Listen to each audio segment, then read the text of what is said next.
नमस्कार, मी विशाल परदेशी. या बुलेटिनमध्ये आपलं सगळ्यांचं स्वागत. जाणून घेणार आहोत दिवसभरातल्या महत्त्वाच्या घडामोडींवरती स्पेशल रिपोर्ट. सुरुवात करूयात. पुण्याच्या लोकसभेसाठी काँग्रेसकडून इच्छुक असलेल्या संजय काकडे यांनी आज निवडणुकीत सहकार्य मिळण्यासाठी अजित पवार यांची भेट घेतली. मध्यंतरीच्या काळात मी भ्रमिष्ट झालो होतो असं म्हणत त्यांनी भाजपने वापर केला तर भावासारख्या मुख्यमंत्र्यांनी लाथ मारली अशी टीका भाजपवर केली आहे. अजित पवार यांनी काँग्रेस जो उमेदवार देईल त्याचं काम करू असं स्पष्ट केलंय. पाहूयात स्पेशल रिपोर्ट. मला असं वाटतंय की तुम्हाला कदाचित माहिती नसेल, अजितदादांची माझी जवळ 97 पासून जवळची मैत्री. काही लोकांच्या गैरसमजून, काही लोकांच्या मध्यस्थी म्हणजे काही चुकीच्या मेसेज देण्यामुळं आणि मी पण थोडा भ्रमिष्ट झालोच होतो म्हणायला. त्या भ्रमिष्ठामुळे आम्ही थोडंसं संतुष्ट, पण ते पक्षाबद्दलचे भेदभाव होते, वैयक्तिक काही नव्हते. बघितलं, अजित पवारांना भेटल्यानंतर संजय काकडेंचं भाजपबाबत किती मतपरिवर्तन झालंय. ते मधल्या काळात आपण भ्रमिष्ट झाल्याचाही त्यांना साक्षात्कार झालाय म्हणे. एवढंच नाही तर भाजपने आपल्याला फक्त वापरलंच नाही तर लाथडलं देखील. म्हणूनच आपण आता दुसरं घर शोधत असल्याचंही ते प्रांजळपणे कबूल करतात. वापर करून घेतला म्हणजे असं. हो, मला असं वाटतं की लोकल भाजप जी आहे, लोकल भाजप ही आहे ती बहुतेक त्या थरालाच गेलेली. तुम्ही असं म्हटलं की देवेंद्र फडणवीस तुमचा देव आणि त्यांना सोडून तुम्ही कधी जाणार नाही. मी देव कधी म्हटलं नाही, मी भाऊ म्हटलं त्यांना. आता भावांनीच जर एखाद्याला लात मारली तो दुसरा आश्रय घेतोच ना. तो देवेंद्र फडणवीसांनी दोन भावांनी जर का दोन भावांत काही दरी निर्माण झाली किंवा कुणाच्याच ह्याच्यावरनं कोणाच्यामुळे मतभेद झाले तो दुसरा भाऊ एखाद्या घरात जाऊन बसतो ना, बिचारा उघडा थोडी बसणार. आपलं घर ठरलं का? आपलं घर ठरायचं. अजून इतकी ताणाताणी झाली नाही आमच्यामध्ये. काही सोंगाड्यांच्यामुळं थोडंसं झालेलं आहे आमच्या मतभेद व्हायचं ह्याच्यावर आहेत, पण काही सोंगाड्यांमुळं वैयक्तिक देवेंद्र फडणवीसांचे आणि माझे हे मैत्री संबंधित मला वाटत नाही कधी ते दुरावतील. लोकसभेच्या खासदारकीसाठी संजय काकडे काँग्रेस आघाडीच्या नेत्यांचे उमरे झिजवत असले तरी त्यांचं तिकीट अद्यापही निश्चित झालेलं नाहीये. त्यामुळे अपक्ष म्हणून लढणार का असं विचारताच त्यांनी अजितदादांच्या हवाल्यानेच नाही असं स्पष्ट उत्तर दिलं. लोकसभेसाठी तिसरा पर्याय तुमच्या समोर असणार आहे का? नाही, बिलकुल नाहीये. जसं की अजितदादांनी आत्ताच सांगितलं की लोकसभेमध्ये महाराष्ट्रातनं फक्त एकच खासदार राजू शेट्टी, ज्यांनी पूर्ण आयुष्य घालवलंय राजकारणामध्ये, चळवळीमध्ये, राजकारण म्हणण्यापेक्षा चळवळीमध्ये. म्हणजे महाराष्ट्रातनं एकच खासदार हा पक्ष, दुसरा खासदार नाही आहे. त्यांनी चळवळीतनं खासदार की मी आत्ता मी आता 2 वर्ष झालं आणि मी योग्य नाही असं म्हणणं की मी अपक्ष पण निवडून येईल आणि मला गरजही वाटत नाही की काहीच नाही झालं तर माझी 2020पर्यंत मी राज्यसभेची. त्यामुळे मला अपक्ष माझ्या डोक्यात बिलकुल नाही आहे. आणि मला तेवढं तरी कळतं की अपक्षाला माझ्या वैयक्तिक ताकदीवर मला किती मतं पडतील, किती मतं आवश्यकता असती. आणि अपक्ष हा बेस नाही राहत. मी आता सहयोगी सदस्य होतो, मला भाजपाची माझी काय अवस्था केली सगळ्यांना माहिती आहे, सांगायची गरज नाही. त्यामुळे मी नॅशनल पक्ष कुठला तरी राहणार आहे, भाजप किंवा काँग्रेस. आता आपण बघूयात की बऱ्याच दिवसांनी भेटायला आलेल्या संजय काकडेंसाठी अजित पवारांनी नेमकी कोणती विशेषणं वापरली आहेत. ते दादा, संजय काकडे बीजेपीचे आहेत. गेल्या काही दिवसांपासून ते नाराज. बीजेपीचे नाही, ते सहयोगी आहेत. ते अपक्ष आहेत आणि सहयोगी आहेत, पण ते नाराज आहेत कुणावर? बीजेपीच्या अनेक नेत्यांवर. नाही, ऐका, ते नाही, ते फार समंजस आहेत, ते फार म्हणजे मुरलेले आहेत. त्याच्यामुळे ते माझ्याशी बोलताना बीजेपीच्या बद्दल नाराजी व्यक्त करण्याचं कारण काय? का भेटला तो नाही, ते म्हणाले की जर उद्याच्याला काही संधी मला जर मिळाली तर राष्ट्रवादी काँग्रेस पक्ष आणि त्यांचे सगळे कार्यकर्ते, नगरसेवक हे काय भूमिका घेतील. मी त्यांना स्पष्ट सांगितलं, काँग्रेस, राष्ट्रवादी काँग्रेस आणि मित्रपक्षाच्या वतीनं राहुल गांधी आणि काँग्रेस पक्ष जो उमेदवार देतील त्या उमेदवाराचं काम, त्या जागा वाटपामध्ये काँग्रेसला गेली आणि ते काँग्रेस उमेदवार देईल त्याचं काम अतिशय मनापासून आम्ही करू. असं म्हणतात की राजकारणात कुणीच कुणाचं कायमस्वरूपी मित्र अथवा शत्रू नसतं.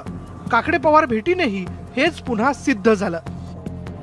भाजपच्या वळचणीला गेलेल्या संजय काकडेंवर अजित पवारांनी सडकून टीका केली होती. तर संजय काकडे हेही अजित पवारांबद्दल एकेरीवर बोलण्यावर उतरले होते. मात्र निवडणुका जवळ आल्या आणि आता बारामतीची दोरी धरून संजय काकडे हे पुन्हा पवारांकडे परतलेत. तेही मध्यंतरी स्वतः भ्रमिष्ट झाल्याचं मान्य करत. व्हिडिओ जर्नलिस्ट निखिल करंदीकरसह वैभव सोनवणे, न्यूज 18 लोकमत, पुणे. यानंतर पाहूयात, राज्य सरकार किल्ले संवर्धन मोहीम सुरू करते. मात्र मुंबईतील ऐतिहासिक वारसा सांगणाऱ्या किल्ल्यांची मात्र दुरावस्था काही केल्यास संपत नाहीये. मुंबईतील पूर्व किनाऱ्यावर असलेल्या शिवडीच्या किल्ल्यावर 17व्या शतकातील अवशेष सापडलेत आणि त्यामुळे आता शिवडी किल्ल्याच्या संवर्धनासाठी पुरातत्व विभाग आणि महापालिका एकत्र आलेत. पाहूयात आमचा स्पेशल रिपोर्ट.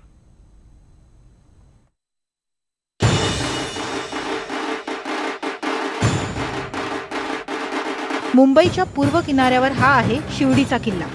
मुंबई बंदर आणि समुद्रातील जहाजांवर देखरेख करण्यासाठी ब्रिटिशांनी 17व्या शतकात उभारलेला हा किल्ला म्हणजे मुंबईचं ऐतिहासिक वैभव आहे. आता या किल्ल्याची काय अवस्था झाली आहे हे तिथे गेल्यावरच कळतं.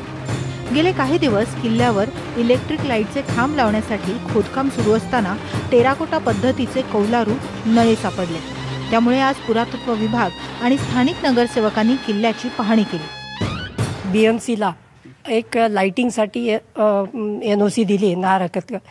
इथे बऱ्यापैकी चांगलं होणार आहे. म्हणजे किल्ल्याची रोषणाई आणि बॅक साईडला एक भिंत आहे समुद्रा साईडला, ती थोडीशी कोलाब झाली, त्याचंही आम्ही कन्झर्वेशन करणार आहे. शिवडी किल्ल्याजवळूनच आता घारापुरीसाठी रोपवे सेवा सुरू होणार आहे. त्यामुळे किल्ल्याची डागडुजी करून पर्यटन केंद्र म्हणून विकसित करण्याचं स्थानिक नगरसेवक सांगतात. ऑलरेडी कॉर्पोरेशनच्या आयुक्तांना म्हणा, माझ्या वॉर्डला म्हणा, एक विनंतीपत्र दिलेलं आहे की आपण हा किल्ला दत्तक म्हणून घ्यावा, जेणेकरून या किल्ल्याचं चांगल्या तऱ्हेने जतन होईल आणि भविष्यात आपल्या किल्ल्यावरती निरनिराळे उपक्रम राबवता येतील. कारण मुळात भविष्यामध्ये या ठिकाणी शिवडी एलिफंटा रोपवे होतोय. पुरातत्व विभागांच्या अनेक जाचक अटींमुळे किल्ल्याचं संवर्धन करण्यासाठी अडचणी येत असून त्यावर आता मात करून किल्ल्याचं सौंदर्यीकरण करण्यात येणार आहे. शिवडी किल्ला हा तसा दुर्लक्षित होता पहिल्यापासून आणि ह्या संदर्भामध्ये मी नगरसेवक झाल्यापासून पाठपुरावा करून या ठिकाणी आपण दिव्यांची रोषणाई करत आहोत आणि त्या दिव्याच्या रोषणाई करण्यासाठी ऑलरेडी काम चालू झालेलं आहे. आणि ह्यानंतर हा किल्ला जवळजवळ महिनाभरामध्ये अतिशय रोषणाईने चांगला होईल. देशाच्या आर्थिक राजधानीतील ऐतिहासिक वारसा सांगणाऱ्या या किल्ल्यांकडे आत्ताच सर्वच प्रशासकीय यंत्रणांनी गांभीर्यानं लक्ष दिलं नाही तर एक दिवस हे ऐतिहासिक किल्ले फक्त कागदावर उल्लेखापुरतेच उरतील. काही गोष्टी सापडतात, मात्र त्याचं जतन होणं गरजेचं आहे. नुसता मुंबईतला शिवडीचाच किल्ला नाही तर सायनचा किल्ला असेल, वर्लीचा किल्ला असेल, माहीमचा किल्ला असेल आणि वांद्र्याचा किल्ला असेल, असे अनेक किल्ले आहेत. त्या किल्ल्यांचं देखील संवर्धन होणं गरजेचं आहे. व्हिडिओ जर्नलिस्ट उमेश गोयलकरसह उदय जाधव, न्यूज 18 लोकमत, मुंबई. शाहरुख खान अमिताभ बच्चन यांचा बदला घेणार आहे, हो तसं त्यानं आज ट्विट केलंय. काय आहे हा प्रकार, बघूयात.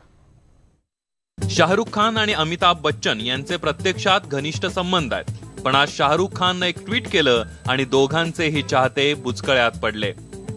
मैं आपसे बदला लेने आ रहा हूं बच्चन साहब, तयार रहिएगा. कुणालाच काही कळेना प्रकार आहे तरी काय. मग काही वेळानं अमिताभ बच्चन यांनी स्वतः एक ट्विट केलं, बदला लेना हर बार सही नहीं होता, लेकिन माफ कर देना भी हर बार सही नहीं होता. बदला चित्रपटाचं ट्रेलर उद्या लॉन्च होतंय असंही बिग बींनी लिहिलं. सगळ्यांनीच निश्वास टाकला. अखेर हा चित्रपट आहे तर बदला नावाचा. कहाणी आणि 3 फेम सुजय घोष याचं दिग्दर्शन करतोय. यामध्ये अमिताभ बच्चन, शाहरुख खान आणि तापसी पन्नूच्या मुख्य भूमिका आहेत. 2016 साली स्पॅनिश भाषेत एक चित्रपट आला होता, द इनविजिबल गेस्ट. त्याचा हा अधिकृत रिमेक असल्याचं बोललं जात आहे. 8 मार्चला बदला रिलीज होतोय. अमिताभ बच्चन आणि शाहरुख खान हे कॉम्बिनेशन बॉक्स ऑफिसवर हिट ठरलंय. मोहब्बतें, कभी खुशी कभी गम, कभी अलविदा ना कहना, 20 जारा, पहेली, भूतनाथ असे अनेक चित्रपट दोघांनी एकत्र केलेत. बहुतांश चित्रपट सुपरहिट ठरलेत. कारण एक जण चित्रपट सृष्टीतला शहनशाह तर दुसरा बादशाह. तरुण वयात दोघांनी काळ गाजवला. मग तो अमिताभ यांचा जंजीर मधला पोलीस इन्स्पेक्टर असो किंवा शाहरुखचा दिलवाले मधला राज मल्होत्रा. वैयक्तिक पातळीवरही दोघांचे चांगले संबंध आहेत. शाहरुख आणि जया बच्चन यांचं नातं तर खूप घट्ट आहे. जया बच्चन यांच्यासाठी शाहरुख मुलासारखा आहे. त्यांनी तसं एकदा बोलूनही दाखवलं होतं. दुसरी महत्वाची बाब म्हणजे बिग बी आणि शाहरुख दोघांनाही हिटची गरज आहे. कारण दोघांचेही लेटेस्ट सिनेमे सणसणीत आपटले आहेत. बिग बींचा थग्स ऑफ हिंदुस्तान किंवा शाहरुखचा झिरो. प्रेक्षकांनी दोन्ही चित्रपटांना 0 मार्क दिलेत. त्यामुळे या फ्लॉपचा बदला हे दोघं बदला चित्रपटाच्या माध्यमातून घेणार का तेही पाहायचं आहे. यानंतर पाहूयात, अंबानी कुटुंबात पुन्हा एकदा लग्नाची धामधूम सुरू झाली आहे. मुकेश अंबानींचे सुपुत्र आकाश अंबानी आणि श्लोका मेहता हे येत्या मार्चमध्ये लग्नबंधनात अडकणार आहेत. आज संध्याकाळी मुकेश अंबानी, नीता अंबानी आणि आकाश अंबानी यांनी लग्नाची पहिली पत्रिका सिद्धिविनायकाला अर्पण करून दर्शन घेतलं. येत्या 9 मार्चला आकाश अंबानी आणि श्लोका मेहता यांची मंगल बारात मुंबईच्या ट्रायडंट हॉटेलमध्ये असणार आहे. 9 मार्च ते 11 मार्च असा 3 दिवस असाही विवाह सोहळा असेल.